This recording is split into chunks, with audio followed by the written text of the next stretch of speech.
Hello and welcome to my channel. Today I'm gonna talk about aviation museums. More specifically, museums I've been to. This will be a list of all aviation museums I visited. I'll tell you something about each of the museums and show you some pictures I've taken during my visits. There won't be any particular order, but I'll leave my favorite museums for the end. Let's get started.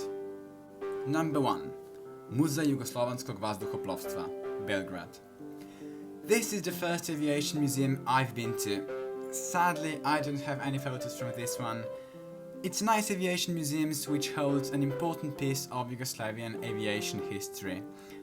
As the name suggests, it's about aircraft from the former Yugoslavia. I think it's a very nice museum which you should definitely visit if you find yourself nearby. Number 2. Hangar 7, Salzburg. Not really a museum, but a rather nice collection of Red Bull aeroplanes, helicopters and some racing cars. It's a nice thing every aviation fan passing by will love to see, and it's free. There's no admission fee and you'll get to see some very interesting planes. My personal favourites are Extra 300 and Pilatus PC6, both in the colours of Red Bull of course. Number 3. Flugwerft Schleissheim, Munich. This museum is an aviation-related part of the Deutsches Museum. Maybe it's a bit generic, but it holds an important piece of German aviation history.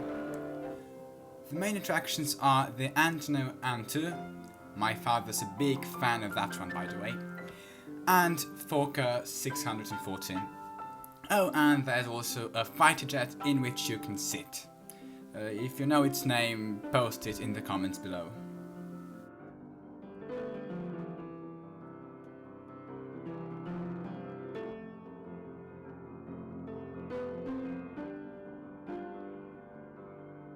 And now my favorite museums.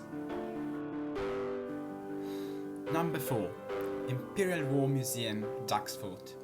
The biggest aviation museum in Europe consists of 7 hangars, and it's really worth the visit.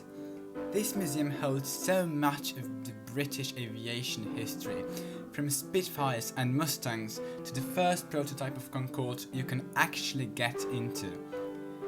To be honest, it's more of a military museum.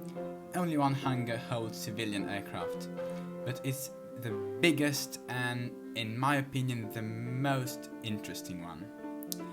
Also, very nice is the last hangar with an F-15 and SR-71 Blackbird. Other hangars are generally more Britain oriented, but also very interesting. There's also a part of exhibition which tells you all about the Battle for Britain in World War II. As I've said, my favourite is Hangar 1. There you can find all kinds of planes, but the main attraction is of course the Concorde. There's also a piece of the original Wright brothers airplane and many more things. Number 5. Technik Museum Sincheim, Speyer. These are 2 enormous German technology museums which, among other things, exhibit aircraft. A lot of aircraft. Let's start with Speyer. This is a fantastic museum. The first thing you'll see from a mile away is a Boeing 747 high up above the ground. Technik Museum Speyer holds quite a lot of planes, boats, locomotives, a submarine, and even the Buran, a Russian space shuttle. But today I'm talking about aircraft.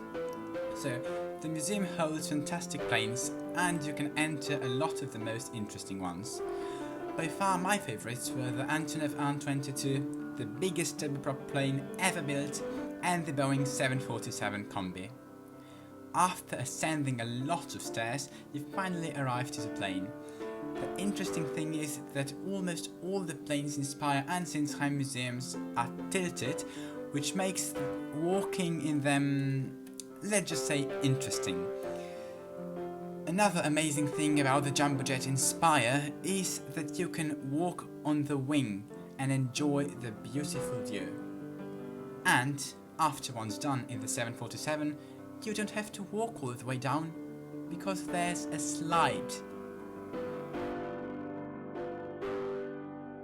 Now to the last museum in today's video, the Technik Museum Sincheim. This is most certainly one of the best museums in Europe. When you've walked past all the cars and bikes, you arrive to the Avgeeks paradise. The most interesting planes are awaiting you, and you can enter almost each and every one of them. As with Speyer, planes here are tilted too. If I recall correctly, the most extreme example of this is the Canada CL-215, which is steeply tilted downwards and to the left. But the most tilted plane, of course, isn't the most interesting one. When you get past all the U-52s and stripped 747 cockpits, you arrive to the main attractions, the Concorde and Tupolev Tu-144, the only supersonic passenger planes ever made. It's incredible to see these majestic aeroplanes in real life, experience the passenger cabin and all the details. Oh, another thing. Generally, the queues for these planes are quite long. People have to wait for more than an hour to see the interiors of those planes.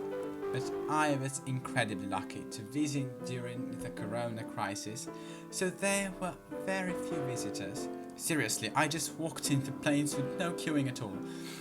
And only after I saw pictures of these enormous crowds of people waiting for the Concorde, I realized how lucky I had been. So that's it for today. I am incredibly grateful I've been able to visit all of those marvelous museums, and I hope you've enjoyed my video. Thanks for watching. If you liked the video, please subscribe and don't forget to leave a like. Goodbye.